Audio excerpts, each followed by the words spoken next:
A mesa entre os Estados Unidos e o Irã desabou ruidosamente em julho de 2026. E agora, pela primeira vez em sua história, a Guarda Revolucionária Iraniana enfrenta a ameaça de aniquilação, porque os Estados Unidos abriram sua maior onda de ataques aéreos desde 28 de fevereiro. Na noite do ataque de 17 para 18 de julho, o alvo foram as 3 artérias que sustentam o sul do Irã: portos críticos, ferrovias e pontes. Em uma única noite, essas artérias foram cortadas uma a uma. No centro desta onda estava um único nome: Bandar Abbas. Este não é um porto comum, é ao mesmo tempo a principal sede da Marinha Iraniana, a maior porta de entrada comercial do país e o ponto-chave do Estreito de Hormuz, o lugar onde todo o peso do Irã no sul repousa. E os Estados Unidos paralisaram este ponto em uma única noite. Primeiro, as bocas dos 2 túneis rodoviários que transportam a entrada e saída da cidade foram gravemente danificadas. Depois, as pontes, 5 ou 6 pontes rodoviárias e ferroviárias, foram alvo em uma noite, algumas destruídas completamente. A principal travessia sobre o rio Shir quebrou bem no meio. Os motoristas começaram a usar não asfalto, mas leitos de rios secos. O colapso em tempo real da infraestrutura é exatamente assim. Hoje vamos falar sobre como um punhado de operações aéreas empurrou a força mais temida da região para o limite da existência, como a última tábua de salvação do Irã que chegava à China foi cortada e se o Irã pode sair desse aperto com vida. Antes de continuarmos, um pequeno favor. Análises independentes como esta são suprimidas pelo algoritmo. Inscrever-se, curtir e deixar até mesmo uma única palavra nos comentários ajuda diretamente este vídeo a alcançar pessoas. Agora, ao cerne da questão. Por que os Air Russia estão atacando não as armas do Irã, mas tudo o que as transporta? Nenhuma das pontes atingidas foi escolhida ao acaso, e esse é exatamente o ponto. O alvo atual não são as armas do Irã, é tudo o que carrega, alimenta e direciona essas armas. Mesmo um exército com um míssil mais avançado é inútil se não puder movê-lo para a frente, não puder alcançar seu combustível, tiver seu radar cegado. Atacar uma ponte é menos chamativo do que atacar um míssil, mas é um golpe muito mais duradouro, porque uma ponte derrubada paralisa uma frente inteira até que uma nova seja construída, e nada captura melhor essa mudança de método do que aqueles túneis subterrâneos que mencionamos no início. Porque estas não são passagens de estrada comuns. Nas fases iniciais da guerra, os Estados Unidos tentaram atacar as instalações nucleares e de enriquecimento de urânio que o Irã enterrou metros sob suas montanhas. Mas destruir esses alvos profundos era tanto difícil quanto incerto. Por décadas, o Irã cavou uma das redes subterrâneas mais extensas do mundo, abrigando seus mísseis, barcos rápidos, drones e postos de comando dentro desse labirinto fortificado. É por isso que atingir as bocas dos túneis é um golpe duplo.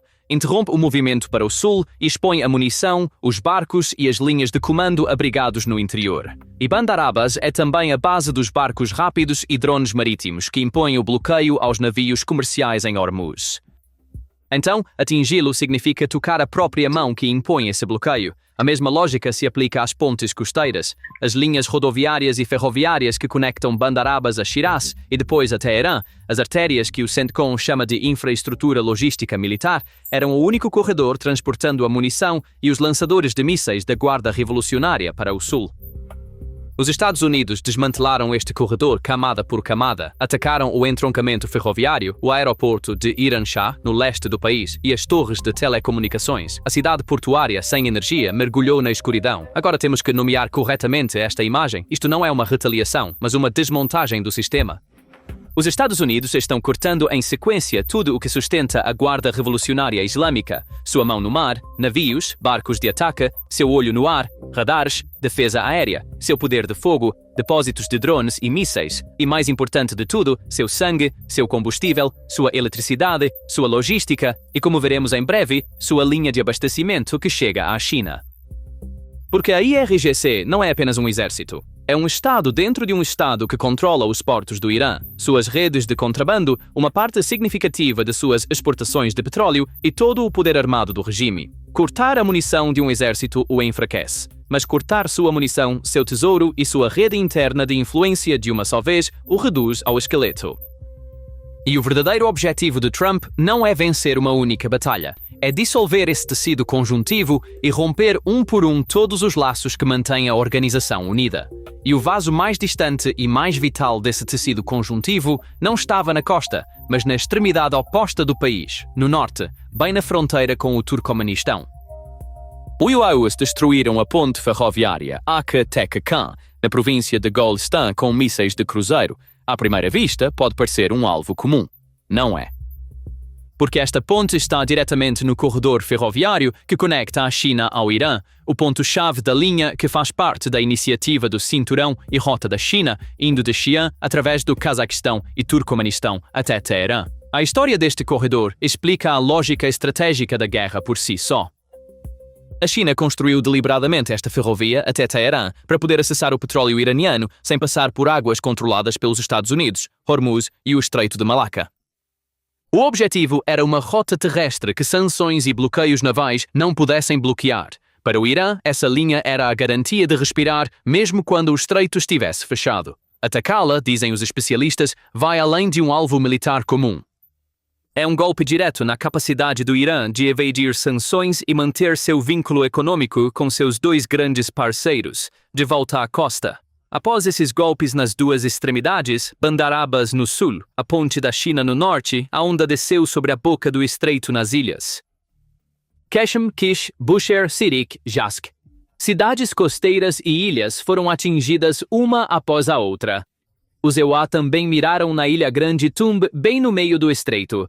Para entender qual era o alvo, é preciso saber como funciona o poder naval do IRGC. Os grandes navios de guerra, fáceis de detectar, já haviam sido destruídos nos primeiros dias da guerra.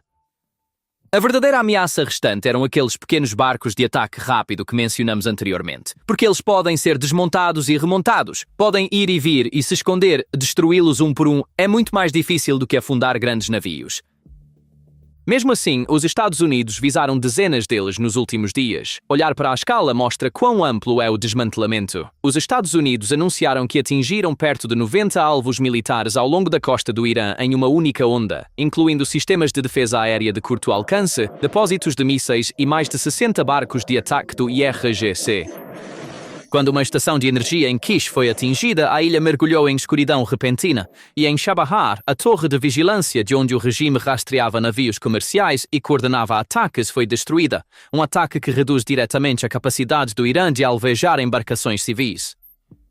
Vistos um por um, alvos pequenos. Vistos juntos, o desmantelamento sistemático da capacidade do Irã de fechar Hormuz, e os ataques não estão mais confinados à costa.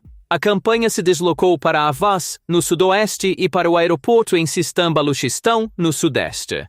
A mensagem é clara: nenhum canto do Irã está fora de alcance. Então, o que o Irã está fazendo? Está atacando não onde perdeu, mas onde pode ferir. Sua doutrina é clara. De acordo com os comandantes da Guarda Revolucionária, solo é solo. Todo o Irã, de sul a norte, é um todo indivisível, e todo país que hospeda uma base dos Estados Unidos é um alvo legítimo. É por isso que a retaliação se moveu para a costa distante do estreito, para o Golfo. O Irã atingiu bases e instalações que hospedam os ECOSUA no Kuwait, Bahrein, Qatar e Jordânia, com ondas de mísseis e drones. Os alvos incluíam, segundo relatos, uma base portuária no Bahrein e a base aérea Ali Al-Salem, no Kuwait. A ironia é que até o Qatar, o mediador, sofreu com esses ataques. A escala do fogo que o Irã direcionou ao Golfo não é algo a ser ignorado. Somente em direção ao Kuwait, é relatado que desde o início da guerra, centenas de mísseis balísticos e mais de 1000 drones foram lançados, e embora a maioria tenha sido abatida, alguns atingiram seus alvos. O cálculo do Irã é simples. Quanto mais transfere suas perdas em casa para os aliados dos Estados Unidos e as bases que eles hospedam, mais torna o custo da guerra insuportável para Washington. E o golpe mais simbólico atingiu o Kuwait. O Irã danificou uma instalação de dessalinização de água e energia que fornece quase toda a água potável do país. Para um país no meio do deserto, isso é uma ameaça mais grave do que qualquer alvo militar. E o Irã traçou uma linha clara. Se continuarem a tocar em nossa infraestrutura, atacaremos a infraestrutura dos Estados Árabes do Golfo de forma mais destrutiva do que qualquer coisa até agora. A guerra se espalhou até além das fronteiras. No norte do Iraque, em Sulaymaniyat, forças pró-Irã teriam atingido um depósito de armas da oposição curda, causando grandes explosões. A Embaixada dos Estados Unidos em Bagdá emitiu um alerta aos seus cidadãos. Em resumo, o Irã está tentando fazer com que toda a região pague o preço da pressão em seu próprio território. Então, por que essa mesa desabou? Porque até poucas semanas atrás, tudo estava indo na direção oposta. Após um acordo alcançado em junho, a situação havia voltado ao normal. O tráfego de navios em Hormuz havia sido retomado, os petroleiros tinham começado a cruzar e os mercados de petróleo tensionados por meses haviam se estabilizado. O mundo pensou que o pior havia passado, mas havia uma pista de quão frágil era o cessar-fogo. O vice-presidente dos Estados Unidos, J.D. Vance, sugeriu que a trégua estava, na verdade, sendo usada para reabastecer os estoques de petróleo esgotados do mundo. Em outras palavras, o que um lado via como uma paz duradoura era para o outro uma pausa. Então, em uma única noite, tudo se reverteu. O Irã abriu fogo contra navios comerciais em Hormuz, uma violação aberta da condição mais básica do cessar-fogo, passagem segura pelo estreito. Além disso, o ataque ocorreu horas antes de Trump viajar para uma cúpula da OTAN, em Ankara. A resposta de Trump foi uma única frase: "No que me diz respeito, acabou." O que se seguiu foi uma cadeia de escalada. Enquanto os Estados Unidos atingiam dezenas de alvos em uma noite de terça-feira e reimpunham sanções às exportações de petróleo do Irã, o Irã declarou o estreito fechado para navios estrangeiros e continuou atacando petroleiros. O petróleo subiu 9% em um único dia. Cada onda desencadeava a próxima, e esse ciclo levou o conflito a este ponto em uma semana. Uma pausa rápida. Curtir, um comentário de uma palavra e se inscrever ajudam diretamente este vídeo a alcançar muito mais pessoas, porque agora passamos para a dimensão menos discutida, mas talvez mais decisiva desta guerra: o teto invisível que impede até os Estados Unidos. Agora chegamos à parte mais impressionante, porque por mais que os Estados Unidos pareçam estar vencendo no terreno, há um teto invisível amarrando suas mãos: petróleo. Aqui está a imagem de superfície. À medida que o bloqueio naval corta as saídas dos portos, Trump falou em impor uma taxa de 20% na passagem pelo estreito. O número de navios está caindo, petroleiros estão fugindo do Golfo, e este canal, pelo qual passava cerca de 1/5 do petróleo bruto mundial antes da guerra, está congestionando. Em Washington, o Congresso colocou em movimento um pacote de guerra de 95 bilhões de dólares. O Tesouro dos Estados Unidos mirou nas redes clandestinas de transporte e finanças que permitem ao Irã vender petróleo para evadir sanções. Mas o verdadeiro problema não é o aumento dos preços, é porque eles permaneceram muito mais baixos do que o esperado. Quando o estreito fechou, o Goldman Sachs chamou isso de o maior choque de oferta de petróleo da história, com a oferta caindo pelo menos 11 milhões de barris por dia. Especialistas previram que os preços poderiam disparar para 200 até 300 dólares por barril. No entanto, os preços permaneceram na faixa de 90 a 120 dólares. A razão, em uma palavra: estoques. De acordo com o JP Morgan, quando a crise começou, os estoques globais mantinham perto de 8 bilhões e meio de barris, muito acima da norma histórica, e todos os reduziram a uma taxa sem precedentes. Até a China, o maior importador do mundo, reduziu suas importações em 4 milhões de barris por dia, tanto mudando para veículos elétricos quanto esvaziando as reservas que havia acumulado por anos. Em resumo, o mundo escapou de um choque agudo porque todos estavam esvaziando seus estoques, mas isso não pode continuar para sempre, e esse é o dilema dos Estados Unidos. Trump defendeu sua decisão de acabar com a guerra no G7 precisamente por essa razão. Ele disse que as reservas se esgotariam em 4 semanas. Hoje, esses estoques estão muito mais vazios. A Reserva Estratégica de Petróleo dos Estados Unidos, SPR, segundo dados da EIA, caiu de cerca de 415 milhões de barris antes da guerra para 325 milhões, o nível mais baixo desde 1983. E você não pode esvaziar completamente essa reserva. O petróleo é armazenado em vastas cavernas subterrâneas de sal, e cada retirada corre o risco de colapsá-las. Pelo menos 160 milhões de barris devem permanecer dentro o tempo todo para manter a pressão operacional. É por isso que o JP Morgan acredita que as coisas ficam realmente difíceis quando os estoques globais caem abaixo de 6 bilhões e 800 milhões de barris. Além disso, o Irã poderia aprofundar a ferida. Além do estreito, poderia apertar o Bab al-Mandab, que conecta o Mar Vermelho ao Golfo de Aden. Como a Arábia Saudita redirecionou suas exportações para o oeste, o petróleo que passa por aqui aumentou de 3 milhões de barris por dia para 8 milhões. O Irã poderia fechá-lo através dos Houthis, seu proxy, ou diretamente com mísseis e drones, o que elevaria a escassez global para cerca de 20 milhões de barris. Esse é o ponto principal. O fogo no solo tem um teto invisível, e o que o determina não são mísseis, mas o número de barris nos tanques do mundo. Apesar desse teto econômico, a preparação militar no terreno parece o prenúncio de algo muito maior. Os Estados Unidos concentraram em sua base na Jordânia 12 jatos F-16CJ, especialmente projetados para caçar radares inimigos, conhecidos no jargão de guerra como Wild Weasel.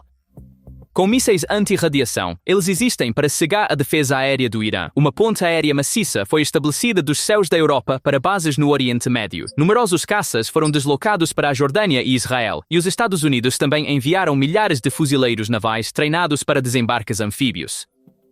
Há rumores de que Trump está considerando uma expansão da campanha para o núcleo da infraestrutura estratégica do Irã e até mesmo preparativos para uma operação terrestre limitada com aliados regionais. No entanto, há poucos dias, Trump estava rejeitando abertamente tropas terrestres. O fato de tal opção estar agora em consideração é outro sinal de quão rapidamente a guerra escalou.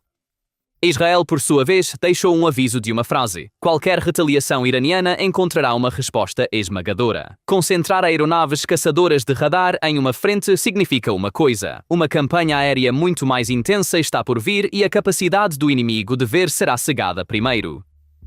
O céu de um país cuja defesa aérea colapsou não é nada mais do que uma lista de alvos. Os sinais no terreno apontam na mesma direção. Dentro do Irã, há conversas de que os árabes de Ahvaz e grupos curdos em várias regiões estão sendo rearmados. Então, o Irã, pela primeira vez em muito tempo, pode enfrentar pressão aérea externa e possível pressão terrestre, além da agitação nas falhas étnicas internas ao mesmo tempo. Então, para onde evolui esta guerra a partir daqui? A resposta está no impasse em que ambos os lados estão presos. Primeiro, os Estados Unidos. Por mais dominante que pareça no terreno, há um limite invisível que amarra suas mãos, o teto do petróleo que acabamos de ver. Com seus estoques esgotados, não pode se dar ao luxo de uma guerra total ou de um fechamento permanente do estreito. Se avançar, corre o risco de um atoleiro terrestre, e se recuar, efetivamente cede o estreito ao Irã. Além disso, seus aliados no Golfo, Kuwait, Bahrein, Catar, Jordânia, estão agora ao alcance do Irã. É por isso que o enquadramento do IRGC à beira da aniquilação está incompleto. O lado que aplica pressão no terreno também não é ilimitado. O impasse do Irã é muito mais pesado. Sua logística está cortada, sua linha vital para a China está rompida, seu tesouro está secando sob sanções e as linhas de falha étnicas estão se aquecendo internamente. Mas ainda possui cartas perigosas, barcos de ataque ocultos, minas que podem ser lançadas no estreito, mísseis que alcançam o Golfo e uma força encurralada pode fazer seu movimento mais destrutivo exatamente nesse momento. Então, a questão não é se o Irã vence, mas se ele pode continuar de pé enquanto é reduzido ao esqueleto. Enquanto isso, como cada lado conta sua própria história, a cautela é essencial. Figuras como perto de 90 alvos e mais de 1000 drones baseiam-se amplamente em alegações do CENTCOM e relatos de fontes abertas. O Irã nega, e os Equansiwa, por sua vez, chamaram de mentira a alegação do Irã de que 2 petroleiros foram atingidos por minas. Veículos de comunicação de esquerda enquadram os mesmos eventos como uma escalada descontrolada, enquanto os de direita como punição merecida. E isso não é um exercício. Nas cidades iranianas escurecidas e no Kuwait danificado pela água, os civis estão sob este fogo. Órgãos oficiais iranianos relatam baixas civis. Estes não podem ser verificados de forma independente. E a parte mais crítica, 2 direções estão ocorrendo ao mesmo tempo. De um lado, escalada. Caçadores de radar e forças anfíbias estão se reunindo. Até mesmo uma operação terrestre limitada está sendo discutida. O Irã ameaça espalhar a guerra para o Bab al-Mandab, para o Iraque, para todo o Golfo. Por outro lado, um esforço silencioso de resgate. Os 2 lados estão tentando manter o acordo preliminar vivo.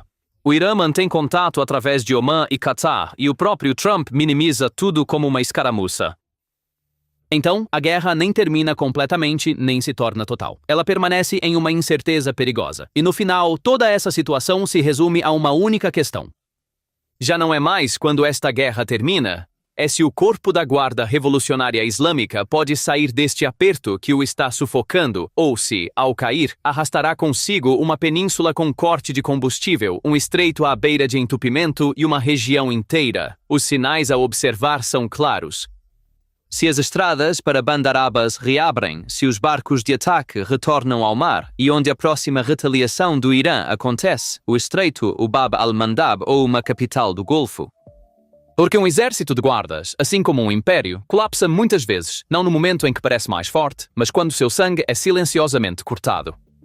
E aquelas ruas escuras de Bandar Abbas podem ser o primeiro sinal dessa separação silenciosa. Então, o que você acha? Será que esse aperto realmente derrubará o corpo da Guarda Revolucionária Islâmica? Ou o Irã fechará o estreito completamente e mudará o jogo para o mundo inteiro? Por favor, compartilhe seus pensamentos nos comentários. Para ficar informado sobre as análises exclusivas de guerra e geopolítica da PPR Global, por favor, inscreva-se no nosso canal e ative as notificações. Obrigado por nos escolher. Obrigado por nos escolher. Obrigado por nos escolher.